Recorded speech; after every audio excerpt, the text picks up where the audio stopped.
Quand on a un cancer du rein,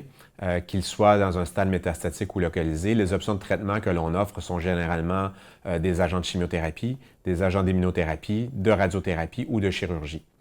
En dehors de ces options, on ne peut pas dire qu'on a des claires démonstrations que d'autres types de traitements vont venir augmenter la survie ou avoir une efficacité thérapeutique.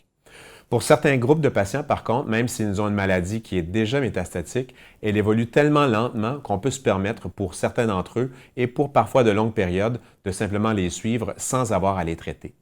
Par contre, donc, en termes de recommandations formelles de dire que des médicaments ou des options de thérapie qui ne sont pas des médicaments ne pourraient pas être généralement recommandés pour avoir une efficacité thérapeutique.